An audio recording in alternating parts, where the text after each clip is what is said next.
pada 28 Ogos tahun 1984, seorang remaja perempuan berusia 18 tahun bernama Elizabeth Fritz telah hilang. Ibunya, Rosemary, yang bimbangkan keberadaannya dengan tergesa-gesa memfailkan laporan mengenai kehilangannya. Selama berminggu-minggu, tidak ada khabar berita daripada Elizabeth dan ibu bapanya tidak ada apa yang boleh difikirkan melainkan yang buruk sahaja. Kemudian secara tiba-tiba sepucuk surat daripada Elizabeth sampai ke rumah mendakwa bahawa dia telah bosan dengan kehidupan keluarganya membuatkannya melarikan diri. Bapanya, Joseph Fritz, memberitahu anggota polis yang datang ke rumah bahawa dia tidak tahu ke mana Elizabeth mungkin pergi. Namun Joseph memberitahu anaknya mungkin menyertai kumpulan keagamaan, sesuatu yang telah diberitahu sebelum ini oleh Elizabeth. Apa yang menakutkan adalah sebenarnya Joseph tahu dengan tepat di mana lokasi anak perempuannya, iaitu kira-kira 6 meter di bawah di mana pegawai polis tersebut berdiri. Pada 28 Ogos tahun 1984, Joseph memanggil anaknya ke ruang bawah tanah rumah mereka. Dia memasang semula pintu ke bilik bawah tanah yang baru diubah sesuai dan memerlukan bantuan untuk membawanya. Joseph memasangkan pintu tersebut sambil dibantu oleh Elizabeth. Sebaik saja yang dipasang, Joseph menghayungkan pintu lantas memaksa Elizabeth tertolak ke dalam. Joseph kemudiannya menekuk muka anak perempuannya menggunakan tuala sehingga tidak sedarkan diri. Untuk tempoh 24 tahun kemudian, apa yang dapat dilihat oleh Elizabeth hanyalah ruang bawah tanah yang kotor. Bapanya berbohong kepada ibunya dan pihak polis. Akhirnya secatan pihak polis menemui jalan buntu dan tak lama kemudian dunia telah melupakan gadis ini. Namun satu-satunya orang yang tak akan melupakan anaknya adalah Joseph.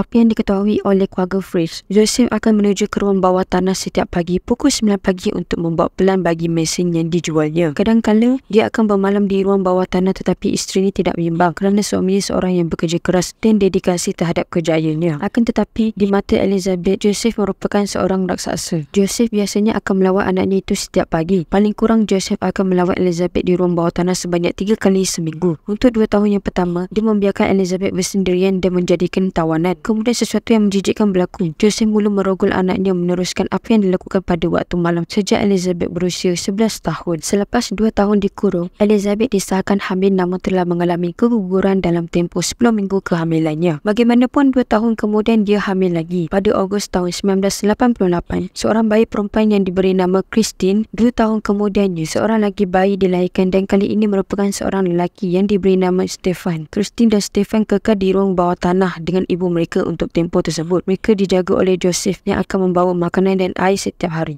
Elizabeth cuba mengajar anak-anaknya dengan pendidikan asas yang mampu dan memberikan kehidupan yang paling normal di sebalik keadaan yang sangat mengerikan. Lebih mengejutkan lagi, dalam tempoh 24 tahun kemudian, Elizabeth melahirkan 5 lagi anak. Seorang daripadanya dibenarkan tinggal dengan Elizabeth di ruang bawah tanah. Seorang lagi meninggal dunia selepas dilahirkan dan 3 yang lain dibawa naik ke atas untuk tinggal bersama Rosemary dan Joseph. Walau bagaimanapun, Joseph tidak hanya membawa anak-anaknya ke tingkat atas untuk hidup dengannya. Untuk menyembunyikan apa yang dilakukan daripada pengetahuan Rosemary, dia berpura-pura terjumpa bayi-bayi tersebut. Dia melakukan perkara tersebut dengan meletakkan bayi tersebut di semak samun atau di depan pintu rumah. Bayi-bayi tersebut ditinggalkan dengan nota yang didakwa ditulis oleh Elizabeth, mengatakan bahawa dia tidak mampu untuk menjaga bayi ini. Lebih mengejutkan lagi, pegawai perkhidmatan sosial tidak pernah mempersoalkan kemunculan anak-anak tersebut dan membenarkan keluarga Fritz untuk menjaga mereka sebagai anak-anak mereka sendiri. Para pegawai tersebut beranggapan bahawa Joseph dan Rosemary merupakan datuk dan nenek bayi-bayi tersebut. Tidak diketahui berapa lama Joseph Fritz berhasrat untuk mengurung anak perempuannya di ruang bawah tanah. Dia berjaya melakukan untuk tempoh 24 tahun dan apa yang diketahui adalah kemungkinan dia akan meneruskan tindakan itu. Walau bagaimanapun, pada tahun 2008, salah seorang daripada anak malang tersebut jatuh sakit. Elizabeth merayu kepada bapanya supaya membenarkan anak perempuannya berusia 19 tahun, Christine, untuk mendapatkan rawatan perubatan. Keadaan menjadi Christine semakin teruk dan kritikal. Berat hati Joseph bersetuju untuk membawa Christine ke hospital. Dia mengeluarkan Christine dari bilik bawah tanah dan menelefon ambulans, mendakwa bahawa dia mempunyai nota dari ibu Christine yang menjelaskan keadaan remaja tersebut. Untuk tempoh seminggu, polis mempersoalkan Christine dan meminta orang ramai untuk mendapatkan maklumat mengenai keluarganya. Akan tetapi, tiada sesiapa yang datang untuk membantu Christine kerana keluarganya berada dalam kurungan di bawah tanah. Akhirnya pihak polis berasa curiga terhadap Joseph dan membuka semula siasatan ke atas kehilangan Elizabeth. Mereka mula membaca surat-surat yang dikatakan ditulis oleh Elizabeth kepada keluarga Fritz dan mula melihat ketidakseragaman di dalamnya. Sama ada Joseph akhirnya berasa tertekan atau mengalami perubahan hati terhadap penawanan anak perempuannya. Tiada siapa yang akan pernah tahu. Tetapi pada 26 April tahun 2008, dia melepaskan Elizabeth dari ruang tanah untuk kali pertama dalam tempoh 24 tahun. Elizabeth dengan segera pergi ke hospital untuk melihat anak anak perempuan di mana kaki tangan hospital memaklumkan ketibaannya yang mencurigakan kepada polis. Pada malam tersebut, Elizabeth ditahan untuk ditanyakan mengenai penyakit anak perempuannya dan cerita yang diberitahu oleh Joseph. Selepas pihak polis berjanji untuk tidak membenarkan dengan ayahnya bertemunya lagi, Elizabeth menceritakan kisah penahannya selama 24 tahun. Dia menjelaskan bahawa Joseph mengurungnya di ruang bawah tanah dan telah melahirkan 7 orang anak yang mana semuanya anak bapanya. Elizabeth memberitahu bapanya akan turun ke ruang bawah tanah pada waktu malam, memaksanya menonton filem lucu dan kemudiannya merogolnya. Mendengar penjelasan Elizabeth, pihak polis dengan segera menahan Joseph pada malam tersebut. Selepas penangkapan itu, anak-anak di ruang bawah tanah juga dibebaskan dan Rosemary melarikan diri daripada rumah tersebut. Dia tidak tahu apa-apa tentang kejadian yang berlaku di bawah tapak kakinya dan Joseph menyokong cerita tersebut. Penyewa yang tinggal di apartmen di tingkat 1 rumah Fritz juga tidak pernah tahu apa yang benar-benar berlaku di bawah mereka, kerana Joseph telah menjelaskan bahawa semua bahaya yang kedengaran disebabkan oleh paip yang rosak dan pemanas yang bising. Christine, Stephen dan Felix berusia 19, 18 dan 5 tahun ketika mereka dibebaskan pada April tahun 2008. Hari ini Elizabeth hidup di bawah identiti baru di sebuah kampung rahsia di Australia yang hanya dikenali sebagai Village X. Rumah yang didiami oleh Elizabeth berada di bawah pengawasan CCTV yang berterusan dan rondaan polis di setiap sudut. Keluarga malang ini tidak membenarkan wawancara di mana-mana kawasan dalam rumah mereka dan enggan ditemu ramah. Walaupun Elizabeth kini sudah berusia pertengahan 50-an, gambar terakhir yang diambil adalah ketika dia berusia 16 tahun. Usaha untuk menyembunyikan identiti baru ini telah dibuat oleh memastikan masa lalu beliau tersembunyi dari media dan membiarkan dia menjalani kehidupan barunya.